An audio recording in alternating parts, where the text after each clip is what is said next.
क्यों द्रौपदी के 5 पति थे? क्या ये उसका श्राप था या वरदान? द्रौपदी एक ऐसी अग्नि थी जो 5 दिशाओं में बंटी हुई थी। द्रौपदी के 5 पति होने का कारण उसका पिछले जन्म से जुड़ा रहस्य था। पूर्व जन्म में द्रौपदी राजा नल और दमयंती की पुत्री थी। उस जन्म में द्रौपदी का नाम नल्यानी था। वो मुद्गल ऋषि की पत्नी थी। मुद्गल ऋषि हमेशा बीमार रहते थे। नल्यानी पत्नी के रूप में उनकी सेवा में पूरी तरह समर्पित थी। उसने सेवा को ही धर्म मान लिया था। एक दिन बीमारी से उनका निधन हो गया। कम उम्र में पति के मर जाने के बाद एक विधवा के रूप में नल्यानी को समाज की उपेक्षाएं और यातनाएं सहनी पड़ी। नल्यानी ने महादेव की तपस्या की। कई वर्षों की तपस्या करने के बाद महादेव प्रकट हुए। तपस्या से प्रसन्न होकर महादेव ने कहा, तुम मुंह मांगा वर मांग लो। महादेव को सामने खड़ा पाकर नल्यानी बहुत उत्साहित हो गई और उसकी दबी हुई इच्छा फूट पड़ी। उसने अगले जन्म में सर्वगुण संपन्न पति के गुण बताने शुरू किए।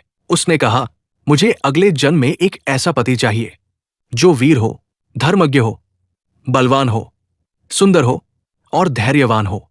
उसने ऐसे गुण बताए जो किसी भी एक मनुष्य में होना असंभव था।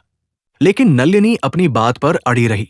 उसने कहा कि हे महादेव, अगले जन्म में इन सभी विशेषताओं वाला सर्वगुण संपन्न पति प्रदान करे। नल्यानी ने 5 बार यही बात दोहराते हुए प्रार्थना की। महादेव ने उसके हठ के अनुसार वरदान देते हुए कहा, तूने मुझसे 5 बार यही वर मांगा है, इसलिए अगले जन्म में तुझे 5 पति मिलेंगे। नल्यानी चौंक गई। प्रभु, आपकी कृपा से एक ही पति चाहती हूं। तब शिव बोले, पर तूने 5 बार मांगा है, ये वरदान अब नियति बन चुका है, इसलिए अगले जन्म में तुझे 5 ही पति मिलेंगे। इसी वरदान के चलते ही और फिर अगले जन्म में वही नल्यानी बनी। द्रौपदी 5 पांडवों की पत्नी बनी। यानी हर पति में वो एक एक गुण था जो वो एक व्यक्ति में चाहती थी। अब प्रश्न ये है कि क्या ये श्राप था?